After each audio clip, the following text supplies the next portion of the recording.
Hello everyone. The talk I'm going to give today is basically going to be wrapped around common coral diseases and stony coral tissue loss disease.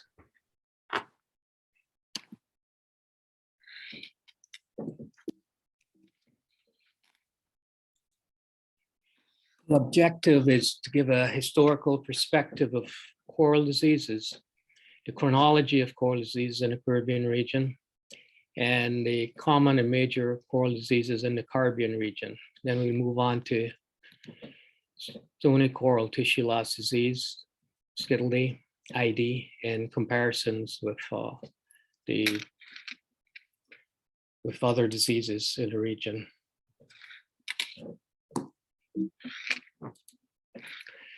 Coral reefs are considered our natural capital assets. They are the jewels of our tropical ocean and boast the highest diversity of all marine ecosystems.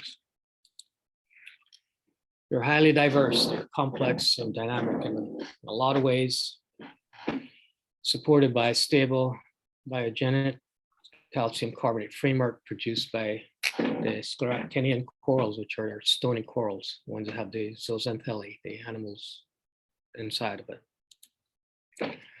They are very old. They're approximately or more than 250 million years old. They're resilient tropical communities that have survived 4 major mass extinctions along their evolutionary history. They have provided millions of people with food, building material, protection from storms, recreational activity, ecotourism,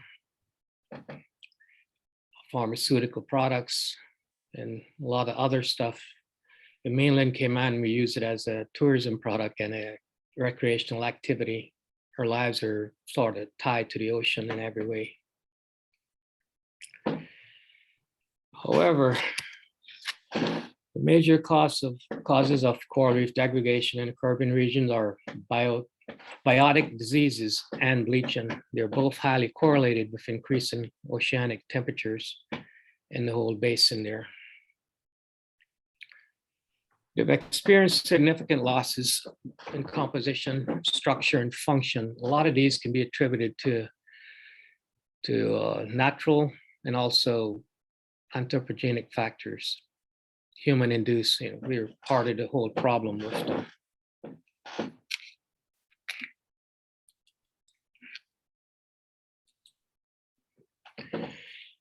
First of all, let's define a disease. It's an impairment to health resulting in a physiological dysfunction involving the interaction between a host, agent, and environment, and ultimately, 3 of those come together and you have a disease. Up on the top, there's Caribbean yellow band disease, and that white line along there is white plague 2.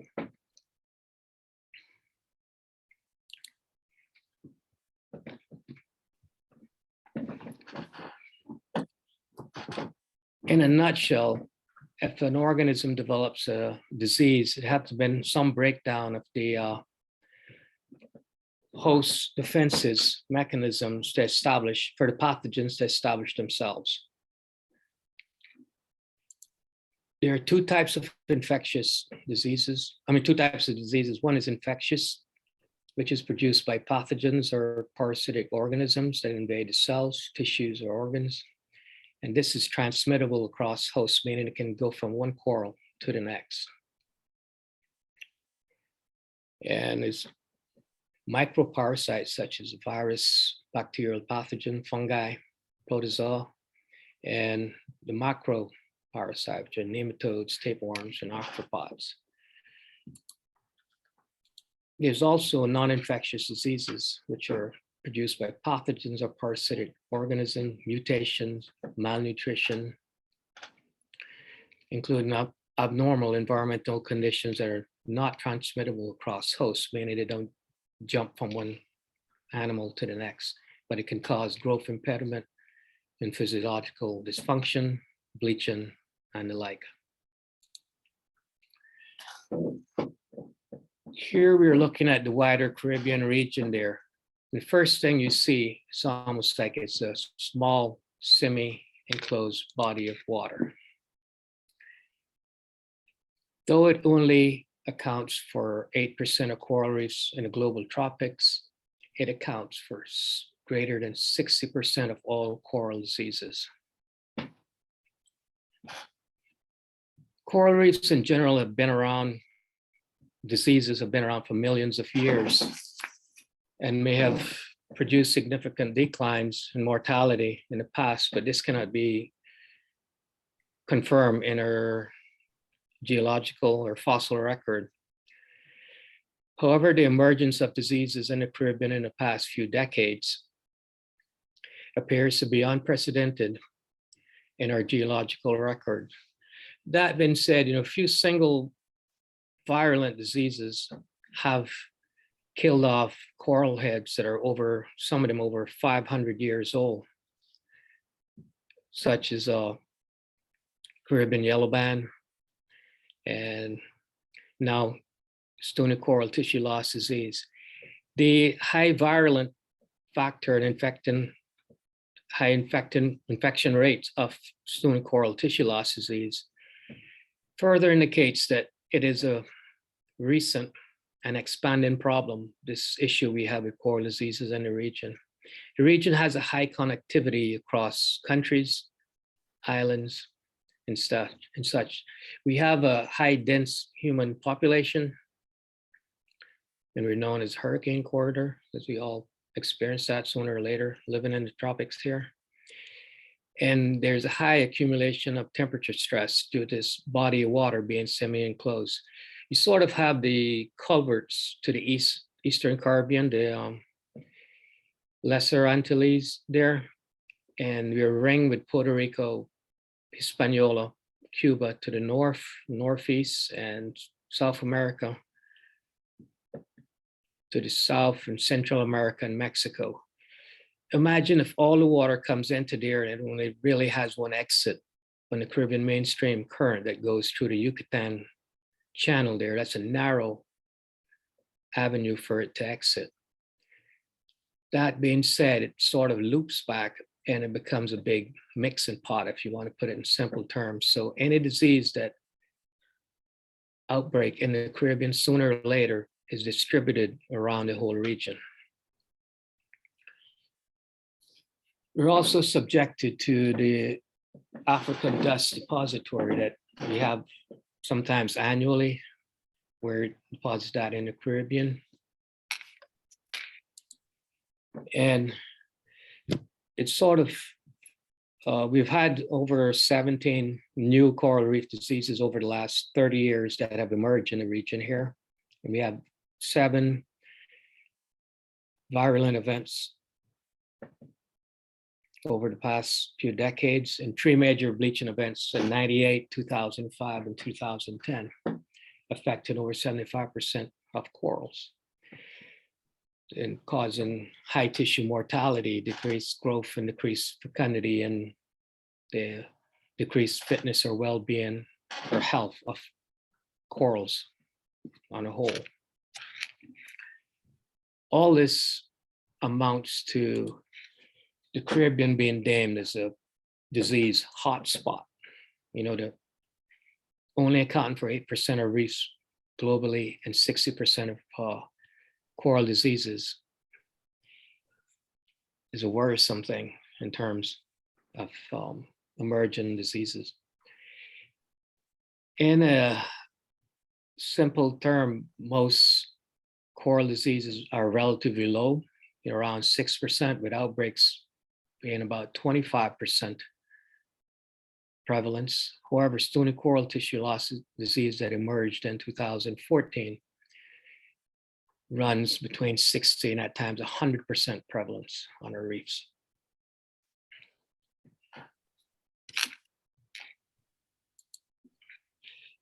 As I was explaining earlier, this is just a pretty picture I saw that sort of puts it in context of what the Caribbean looks like. In the Northwest Caribbean, you have the basin there, but it looks like a big lake. So any disease that emerges in the region stays in the region there for a very long time and distributes itself throughout the whole region.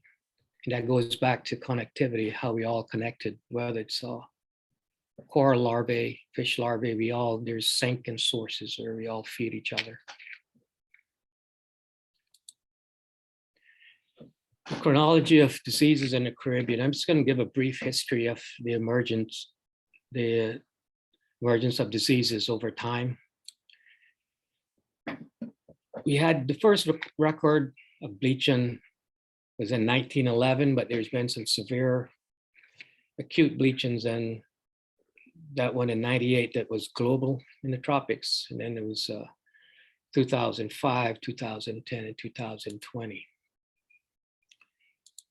Black band emerged in 1971. It was the first documented disease in the region, and it was reported out of Belize, Florida, and Bermuda.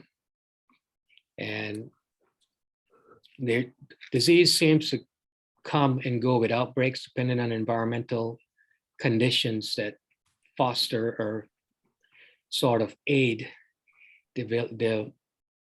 they take advantage, or they're opportunistic in the sense that if the animal immune system is compromised in any way, or the conditions are right, disease will prevail. Disease is a natural phenomenon in the environment. Even in where we live, we have disease on our bodies, good and bad, and thousands of them. But if we are healthy, we are able to not get infected in many ways from these pathogens. The coral is an animal the same how, and if the immune system is compromised in any way, it will get infected. White plague emerged in 77, and there's several outbreaks since then, which was 95, 2003, 2005, 10, and 20. And white band disease that wiped out acropores it first emerged in 1978. However, the big outbreak was in the 80s, like 82 to 84, that took out pretty much about 90 to 95% of the Acropora palmata and the cervicornis species. Around the same time, we had an unknown pathogen to date that infected the long-spined sea urchin, Diadema antillarium. The origin of the epicenter started in Venezuela near the Orinoco River outlet. But that within a year or two decimated the whole population. These species have never recovered since. They still exist, but in low quantities or low densities. We had a white patch in 92 when it first emerged, and it's still out there up until this year. We have the yellow band in 1994 that first came about, and that has been on the reefs ever since, and that has been one of the most highest mortality of coral diseases to date on the large reef building corals, until stony coral tissue loss disease came along, which we don't know yet the far-reaching effects it's going to have in the long run. And we have stony coral tissue loss that emerged in 2014 and still going to date. And that is a big one that we're going to talk about here in a bit, because it's highly infectious and high prevalence, more so than any other coral disease that we've seen on our reefs. We also have other diseases in our out there that affect the octocorals. Redband disease, the Aspergillus virus, emerged in 96. And redband disease also affects the scleractinian corals. Of all the diseases out there, if you want to put them together as to which ones have had the highest mortality on our reefs over time to date, you got white band disease, white plague disease, the Caribbean yellow band disease, and now stony coral disease. Those four coral diseases there account for major reef loss and mortality thus far.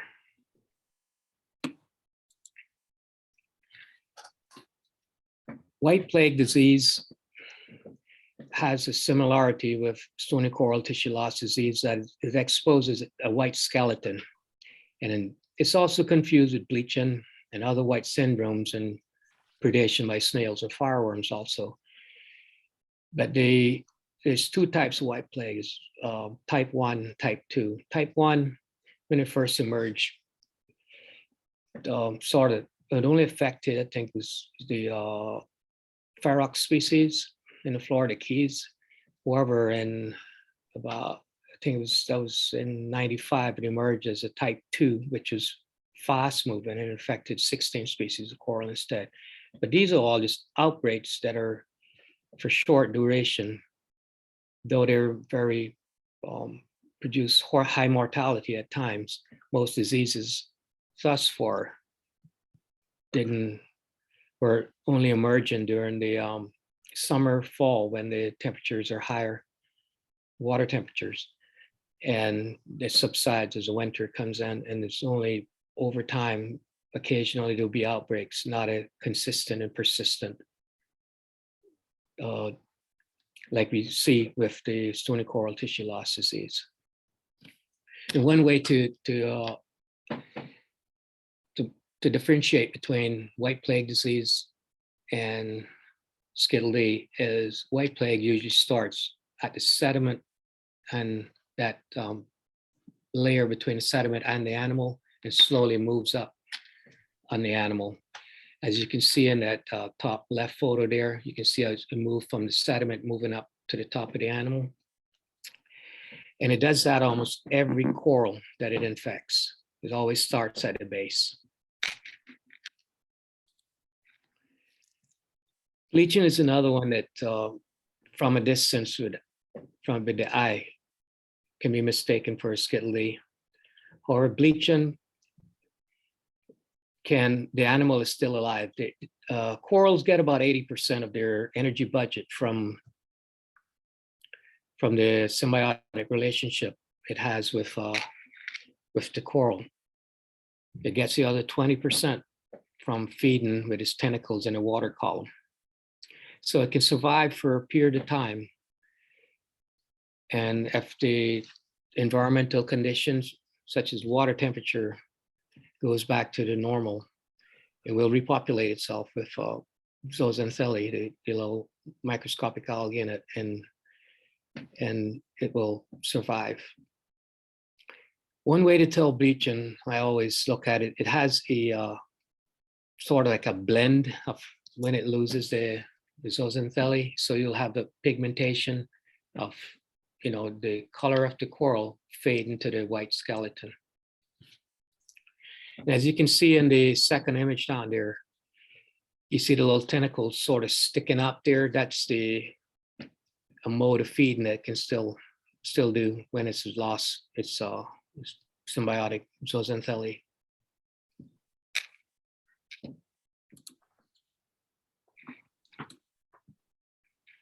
This is just an image to show some of the mortality produced by bleaching, which is, is 1 to 2 weeks old, where it's died and it's covered by an algal chain. And then you have the white there, some live tissue, and the recently tissue loss over on the right there. Redband disease is just a band of filamentous cyanobacteria that runs along the leading edge, and behind that edge is white skeleton is exposed. It again, this is seasonal, this summer, fall. That's one of the big differences between most diseases and SCTLD, is the fact that most coral diseases are induced by high water temperatures. With SCTLD, it seems to thrive during the winter months, and some slight retardation in the virulence factor and the progression on the animal when the actual temperatures get hot, that the coral starts to bleach, it tends to slow the progression rate of tissue loss, which is very different from all the literature on coral diseases.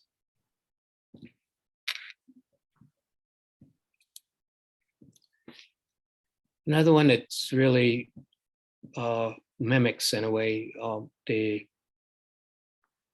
SCTLD is parrotfish grazing, fish predation. You have the damselfish that will make little algal burrows, and they love the aquapores, which at times I think sort of hinders the repopulating of those types of corals, because they just love to get at the base and start to build little algal burrows on it. But it's easy to with the damselfish, because they're very territorial, and most times the minute you go near to it, they will try to chase you away. The parrotfish, they graze on it in the sense they chomp away with scraping and excavating on it. It's usually very obvious when you get down close to it. I'll show you an image a little further on that with the spot biting and stuff that they do, but they like the ridges also where they chomp on. But if you go down closer, you can actually see the scar marks that the fish actually makes on it. This is what I was talking about here. You got two types of definitive types of how parrotfish graze on the core. You got a spot biting, which is from the scarids, which is the parrotfish family. A lot of them do it, which is a scraping behavior, and the tissue regenerates after a couple of weeks. Most of this natural stuff that happens on the reef over time, the animal have learned to cope with it, so it's not detrimental to it and no long-term effects. The focus biting is only done by the stoplight parrotfish, Sparsium viridae, and it's an excavating behavior. And a lot of times you'll find this along the ridge of the coral, whereas on the other side, you have a tendency, a white spot, and then other spots, like where that black arrow is there, where it's happened in the past and it's recovering. Over on the other side, it's very white with exposed skeleton. So it catches your eye right away, and automatically you go into the mode of thinking it's a coral disease, but it's actually parrotfish. The lesions on this also expand outwards, but these can be verified by going down closer and actually looking at the coral. You see the scar marks and stuff. We also have snail and fireworm predation on corals, and I've experienced this a lot of times since we've been tracking SCTLD. You'll see the exposed white skeleton, and until you get down and get a closer look at it, and you have that doubt in your mind, you sort of start looking around. Because usually, if there's an outbreak of SCTLD, there's other corals infected, and when it's invertebrate predation, it's usually only a few corals with it. But usually the culprit, you can, if it's not on the lesion in itself, because most of them will feed, they're nocturnal, will feed at night. If you look under the coral, you will see the snail or the worm, and sometimes you'll even see it during daylight and be sitting on the lesion in itself. But be very wary that they can be hidden, and all you have to do is look around and you'll find them.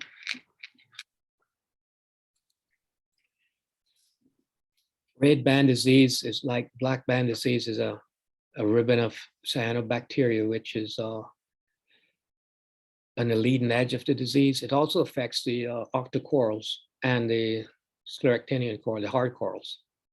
And they're often, it will get confused for black band disease for the reason that at times on the stony corals, that red band will be a little darker brown. So it's easy to mix it up or confuse it with black band disease.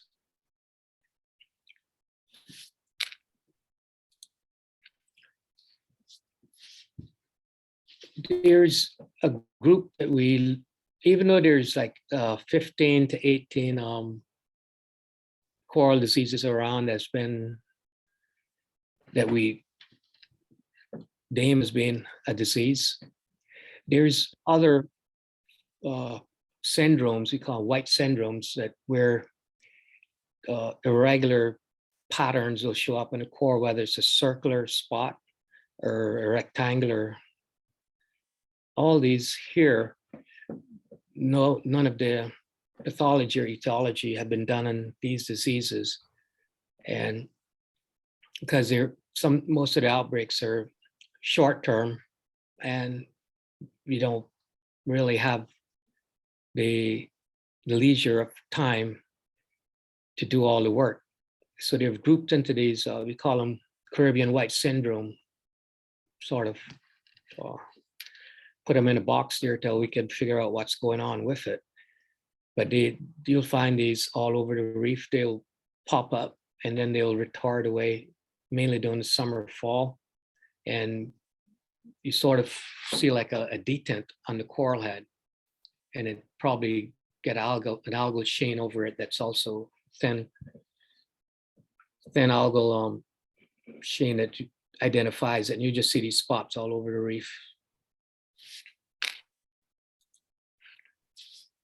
The dark spot disease, this one is really prominent. We find these on the massive starlet coral, the Cetidastria, and the Orbicellas, mainly the annularis colonies. But on the Cetidastria sedera colonies, these corals have a tendency to, when they are stressed, whether it's bleaching or anything else, they have an iridescent glow to them. When the dark spot disease starts out, it has that purplish glow. So does stony coral tissue loss disease at times. But however, within a couple of days, mainly 2 or 3 days, that purplish color looking thing on that coral will emerge as stony coral tissue loss disease. And before you know it, the whole animal is almost infected with it. The main thing that differentiates SCTLD from the rest of these coral is their rapid progression rate.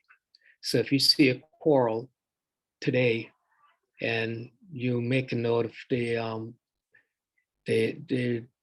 how much is infected or the percentage of the coral is infected, and go back a day or two later, you'll notice big difference in the progression of it. Whereas most other corals are very slow. Some of them even retard to stop.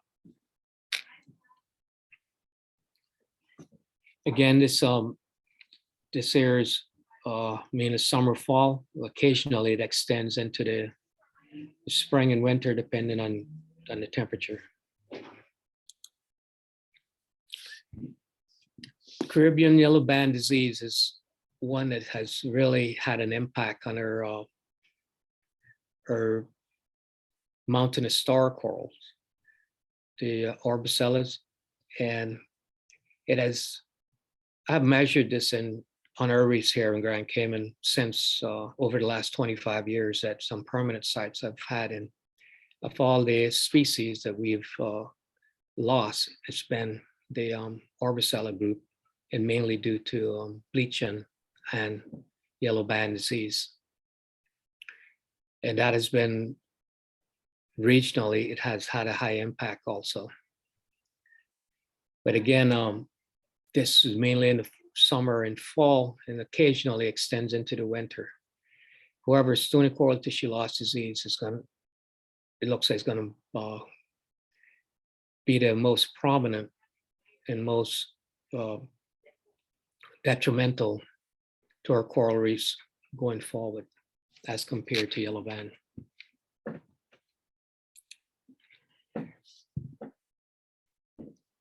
When we refer to compromised health in hard corals, this is a category that we have for the those sickly, unhealthy looking corals. There's no clear indication of what's going on, because It can be from spots, bands, rings, irregularities, shapes, pigmentation, all these different unknowns. But we know the health of the animal is compromised. So we put it into a category of compromised health. But the key to this is just look and see how unhealthy the animal looks. It'll tell you. It's what you see is exactly what is there, in a sense of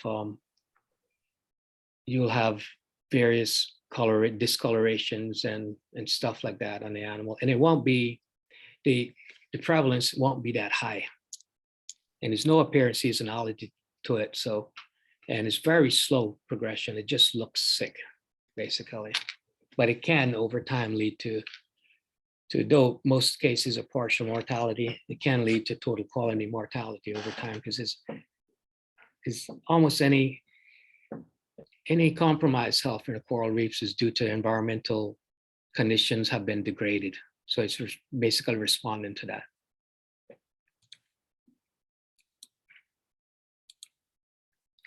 There's also competition and overgrowth that we look at, and from endolithic sponges to cyanobacteria on a reef.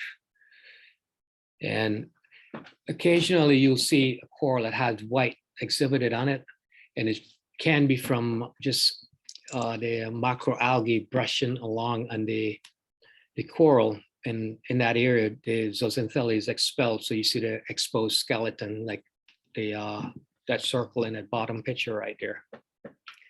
So it's until you go down and actually look at it physically, from a distance, it will look like a white skeleton, similar to SCTLD.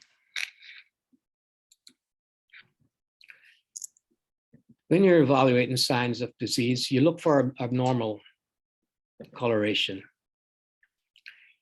You also look for the presence of pigmented bands, such as like black band, red band disease and stuff.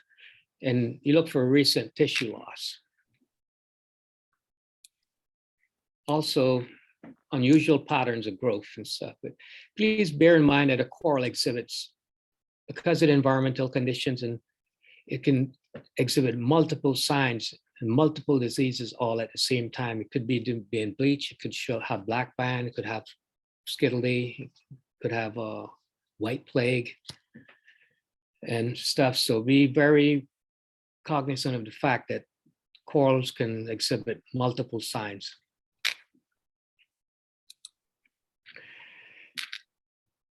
The characteristics of SCTLD is it primarily affects the boulder corals, plankton and encrusting corals. But with it being one of those diseases that's still ongoing, it can be a matter of time before it starts affecting the aquaporids and the branching corals, such as parietes, that at the moment we don't have evidence that it's infecting those corals. But there's a distinct pattern of spread among species, whether it's in the Cayman Islands or Florida or anywhere in the region. The presence of the colonies with unusual bleaching and paling, and the lesions occur in multiple locations on the colonies, or it can be, as you might know by now, it can be focal or multifocal. And the patterns of this tissue loss is highly variable. Even in the same species, you'll find one species with one focal point on it, and 2 feet away, same species with multiple focal points in it. However, it all merges together to ultimately kill the animal with a high mortality rate.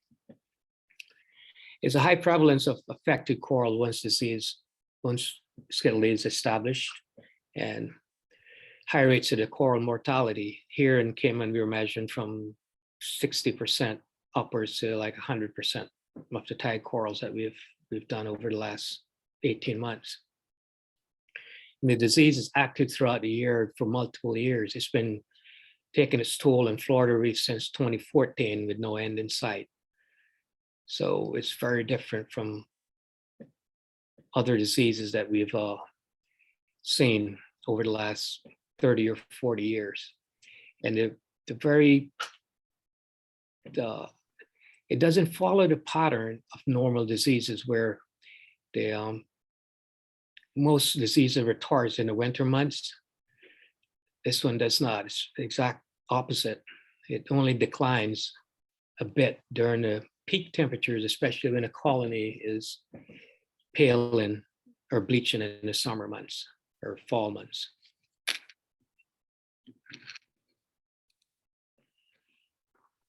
It's just a breakdown showing you a key of when you see the white on the colony.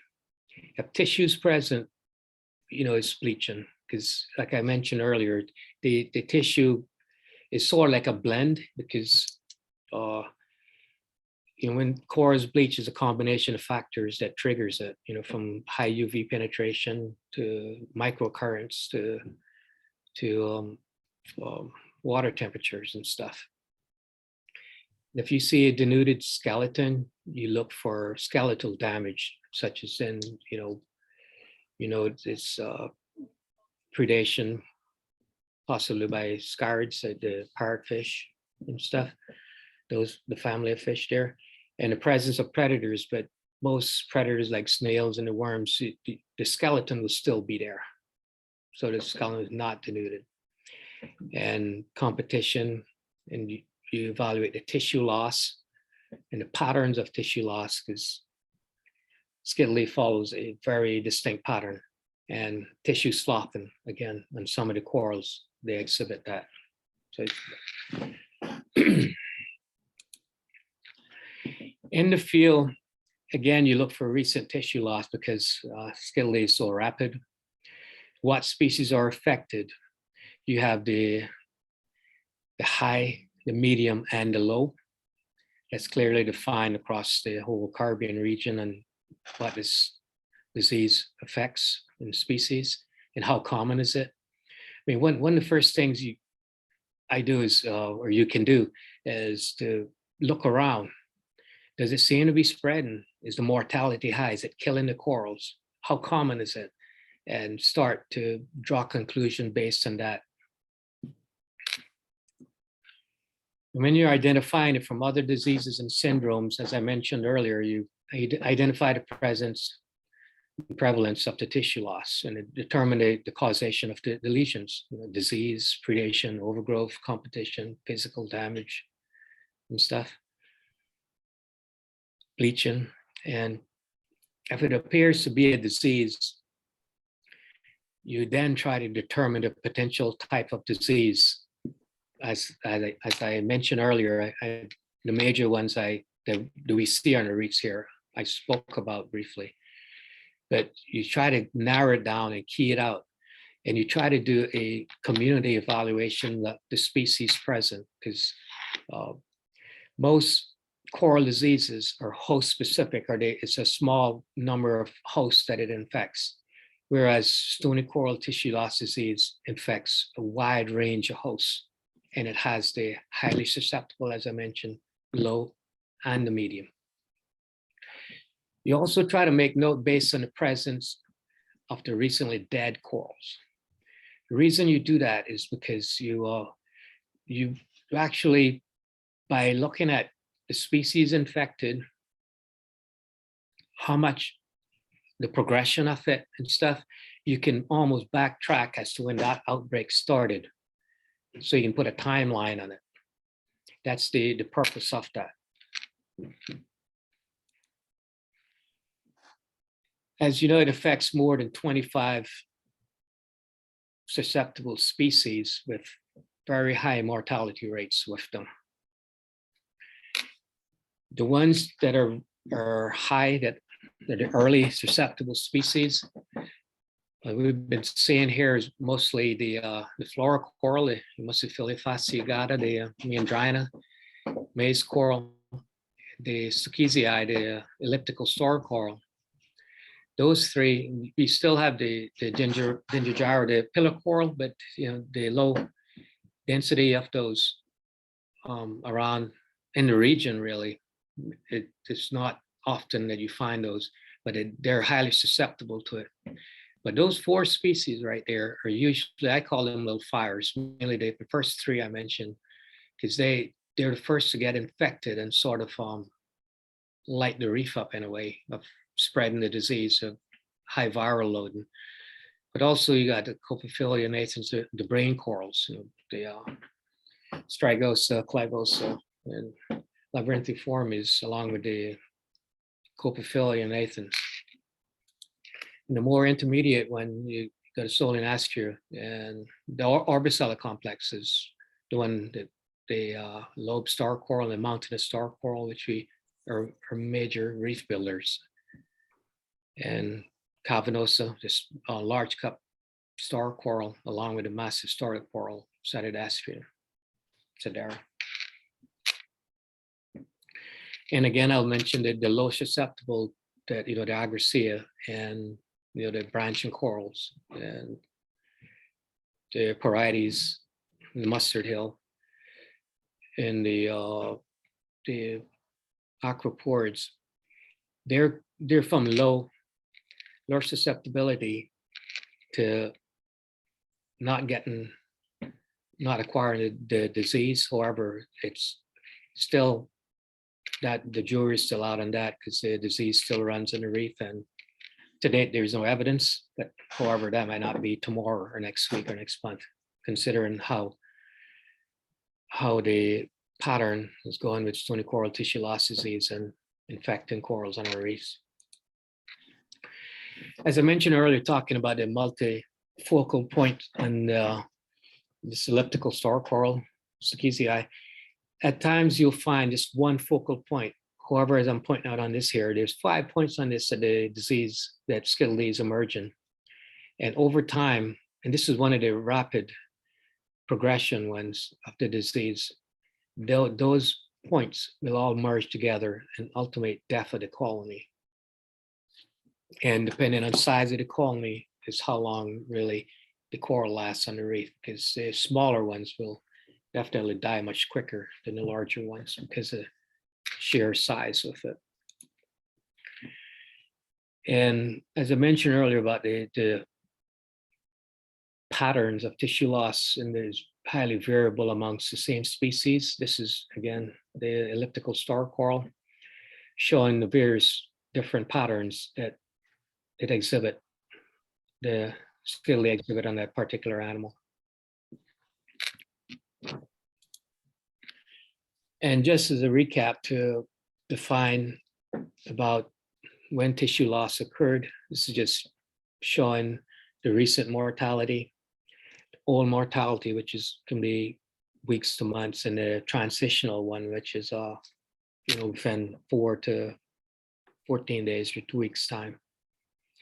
But as you notice, that new tissue there is a recent one that's going along there up the disease line, along with over here.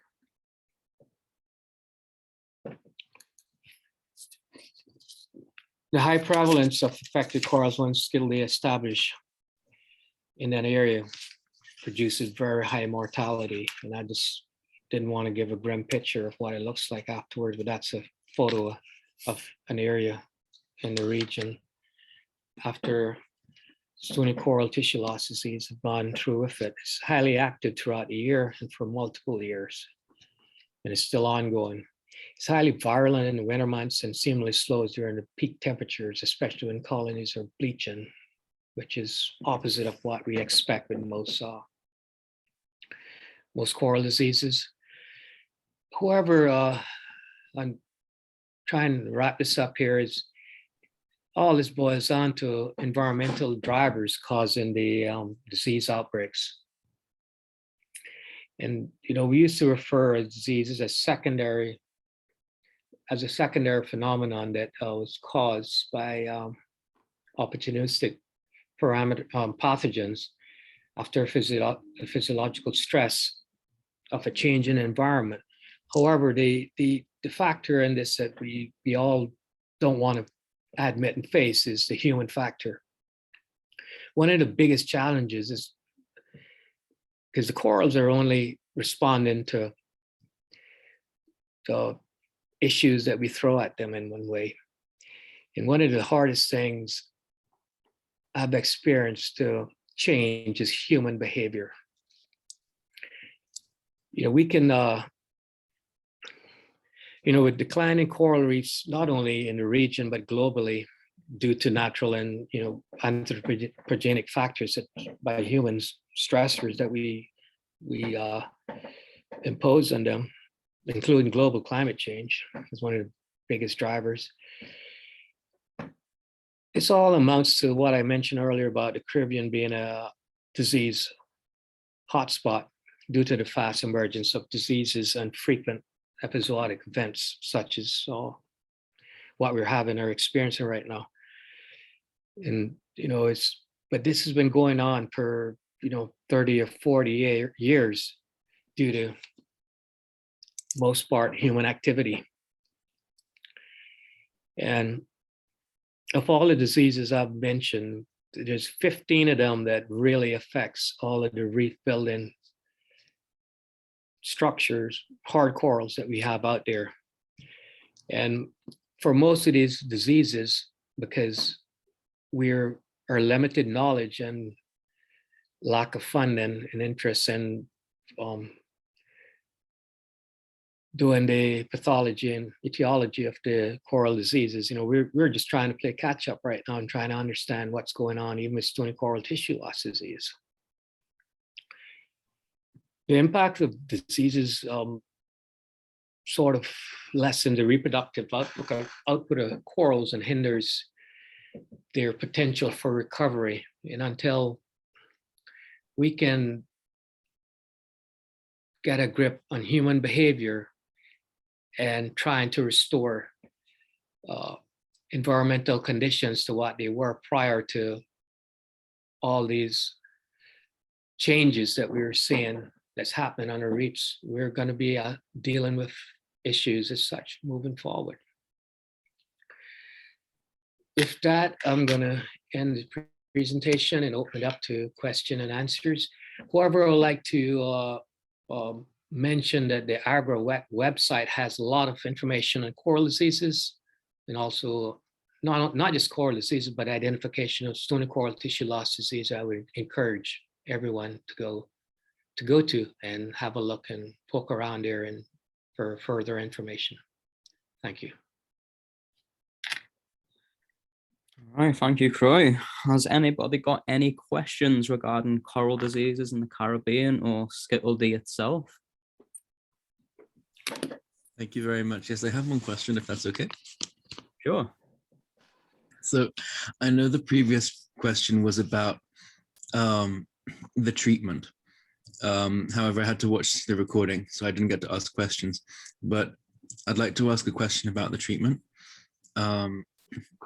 Because one of the reasons, there are many, but one of the reasons I'm going to be volunteering with you in December is so that I can train myself to hopefully treat infected corals if and when the disease reaches my community in Costa Rica where I reside.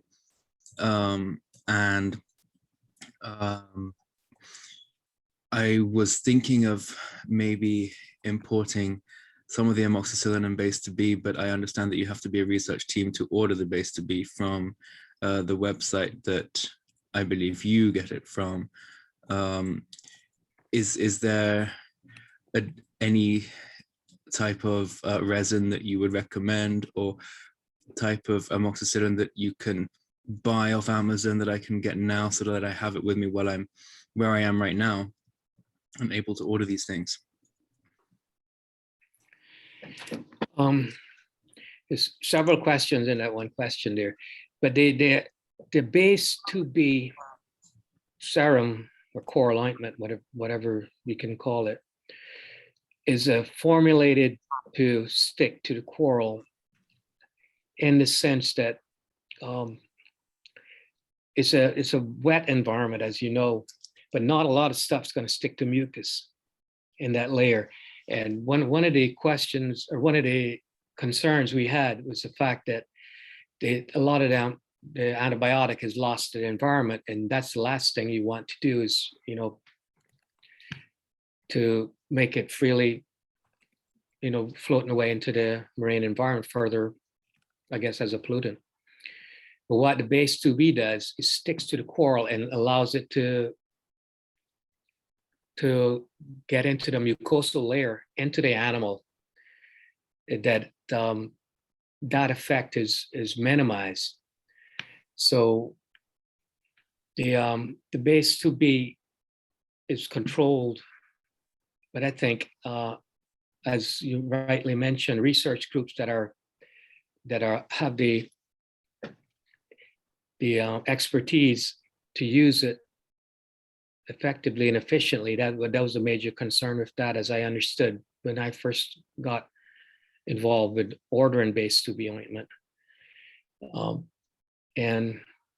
But I think in the future going out where you don't have to, they're moving towards, rather than having to mix the amoxicillin into the ointment to put on the reef, they're moving more toward their trialing where it comes pre-mixed into a tube that you can purchase from the ocean alchemists to use on the reef.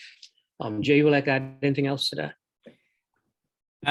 I think also by his question, he meant as an individual, could he order this himself and then take it to Costa Rica or get it shipped to Costa Rica because he's not part of a research group or organization, I think. Okay, I missed that section there.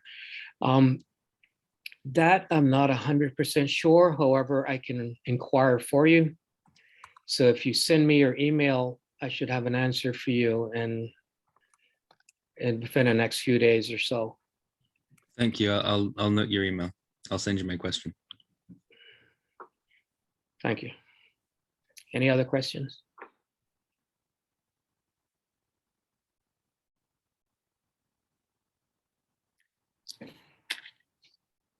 Thank you.